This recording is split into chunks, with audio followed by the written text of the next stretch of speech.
Good evening, I'm Martin Stew. One person has been killed and another injured after a building partially collapsed in central London. Emergency crews were called to a building site at Grosvenor Square just before 4 p.m. The Met Police says a man believed to be in his early 30s who was working on the site died at the scene. Sue Saville sent this report. It was mid-afternoon when the emergency services were called here to number 20 Grosvenor Square, where part of the building that's being refurbished is reported to have collapsed. One workman in his early 30s was pronounced dead at the site. Another person's also been injured. Roads nearby were closed. The police asked people to keep away. But a demonstration did go ahead as planned outside the American Embassy, which is just meters away here across the street. This building used to be the headquarters of the US Navy. It was empty for some years, and then last summer it was bought by an Abu Dhabi investment company, and it's now being redeveloped into luxury apartments with staff quarters and parking at one of London's most prestigious addresses. Sue Saville with that report there from Grosvenor Square. In another construction accident, a worker has suffered serious burns after cutting through live cables and electrocuting himself at London Bridge. Emergency services were called to the scene just after 1 o'clock this afternoon. He was taken to Chelsea and Westminster Hospital, where he's currently being treated. A judge has fined a 63-year-old man from Northwood £1,500 for lying about historic artefacts from Egypt, which he was trying to sell. Neil Kingsbury, who worked as a sound recordist on the BBC docudrama Egypt, was arrested after the plundered items were identified in a Christie's auction catalogue. MPs are going to investigate why it's taking so long to reduce pollution levels in the capital. According to a report by Public Health England, thousands of people are dying prematurely in London due to poor air quality. Now a committee is to look into why City Hall and the government haven't overseen a significant improvement since 2010. And asking prices for homes in London have hit a new high, reaching levels not seen since the credit crunch in 2007. According to Rightmove, the price of property coming onto the market this month is up 3.6%. It means the average asking price is now around £570,000. Millions of patients in London will be able to see their GPs in the evening and at weekends as part of a new pilot scheme to extend surgery opening times.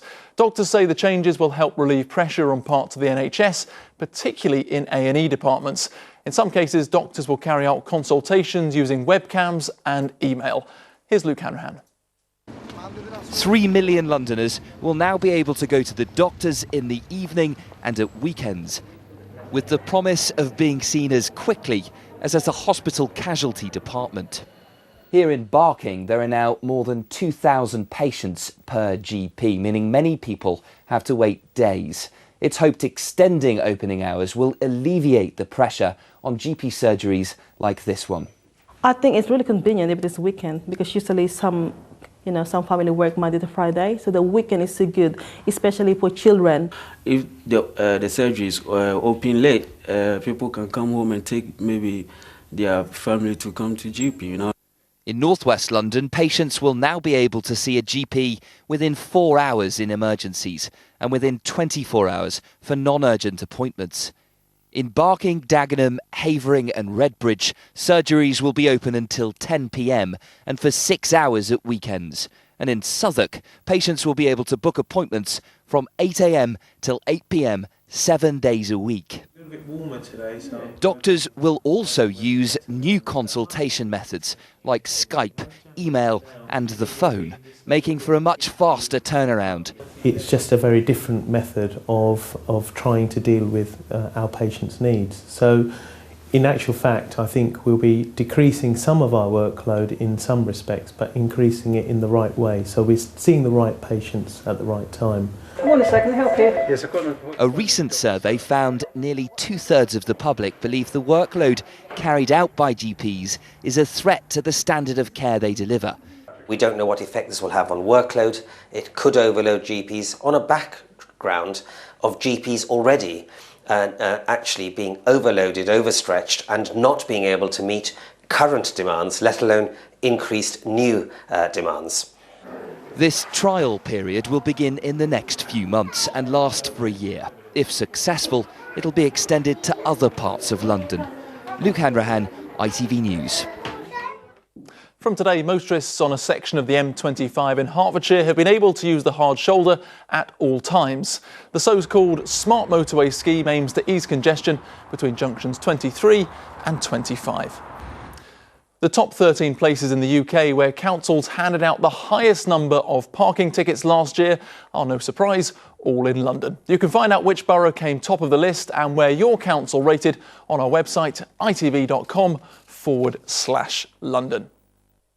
Next, he trained and dived to Olympic success there, but tonight Tom Daley has added another string to his bow at the London Aquatic Centre by launching his own diving academy. He told us earlier he hopes to uncover sporting stars of the future by making diving cheap and fun. Diving is really an affordable sport. All you need is a little pair of skimpy things and then you're away. That's all you really need. But with facilities like this, that you can get into diving lessons for as little as £4.50. It's a great way for kids to come and have fun and just enjoy the water. Finally, Europe's most expensive street is right here in London. Old Bond Street now sees rental properties cost £838 per square foot per year. Well, it's great news for shoppers and it's great news for London as well. And part of the reason why it's so expensive is because it's the epicentre of some of the best luxury retail that you can find the world over. Between 35 and 50 retailers are still fighting their way into Bond Street and the surrounding areas to get a part of the action. Right, time for the weather forecast now. Here's Aidan McGibbon.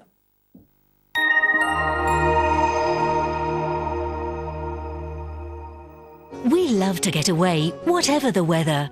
My Ferrylink Dover to Calais ferries sponsor ITV London weekday weather. Hello, good evening. Clear skies tonight will allow temperatures to drop away, leading to a chilly night in many places. But the warm sunshine continues for all of us tomorrow. So those clear skies and light winds will lead to temperatures down to 4 or 5 degrees. Touch of frost possible, but it won't last long tomorrow morning. Plenty of sunshine yet again to start the day. And that sunshine continuing well into the afternoon as well. Bear in mind, high UV levels at the moment. Also a chilly breeze coming in from the east. Bye-bye for now. My Ferrylink Dover to Calais ferries sponsor ITV London weekday weather.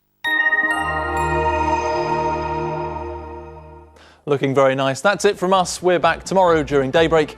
Until then, good night.